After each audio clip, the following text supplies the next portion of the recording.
বাজার দরের চেয়ে বেশি দামে জমি কেনার অভিযোগ উঠেছে সিটি ব্যাংকের বিরুদ্ধে। ৩৪৫ কোটি টাকা ব্যয়ে ঢাকার গুলশান এভিনিউতে কেনা হচ্ছে ২০ কাঠা জমি, যেখানে নির্মাণ করা হবে ২৮ তলা ভবন। সব মিলে ব্যয় হবে ১২০০ কোটি টাকা। ব্যাংকিং খাতের এমন সংকটময় সময়ে অবকাঠামো খাতে বড় অঙ্কের বিনিয়োগ নিয়ে প্রশ্ন তুলেছেন বিশ্লেষকরা। এছাড়া বেশি দামে জমি কেনার পেছনে কোনো অনিয়ম আছে কিনা তা খতিয়ে দেখার অবকাশ রয়েছে বলেও মনে করেন তারা। ১৯৮৩ সালে যাত্রা শুরু সিটি ব্যাংকের। ২০০৯ সাল থেকে রাজধানীর গুলশান এভিনিউতে ২০ কাঠা জমির উপর ৮ তলা ভবনে ছিল ব্যাংকটির প্রধান কার্যালয়। কিন্তু স্থান সংকুলান না হওয়ায় পুরনো ভবনটি ভেঙে নতুন ভবন নির্মাণের উদ্যোগ নেওয়া হয়। পরিচালনা পর্ষদের সিদ্ধান্ত হয় কেনা হবে পাশের ২০ কাঠা জমিও। মোট ৪০ কাঠা নির্মিত হবে ২৮ তলা ভবন।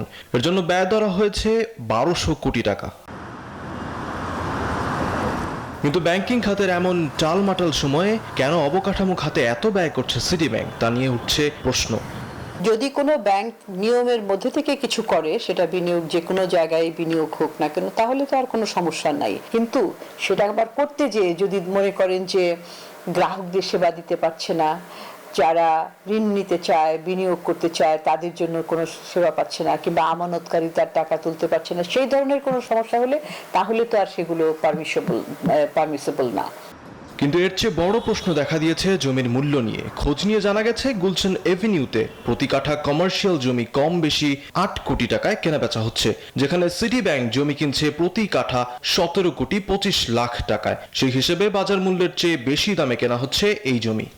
মূল্যের বেশি দামে যদি কেনা হয় এবং অতিরিক্ত টাকা যদি পাওয়া যায়, তো সেই ক্ষেত্রে এটা একটা অবকাশ থাকে, সেই ক্ষেত্রে এখান থেকে বেনিফিট নেয়ার প্রচেষ্টা হয়েছে কিনা, সেই ক্ষেত্রে বেশি দামের বিক্রিটা ক্রেতা পেয়েছে কিনা, এবং এটা রিজনেবলি কত দামে পাওয়া উচিত, এবং সেখানে একটা তদন্তের অবকাশ থাকে যে সেখানে কোন রকম দুর্নীতি হয়েছে কিনা।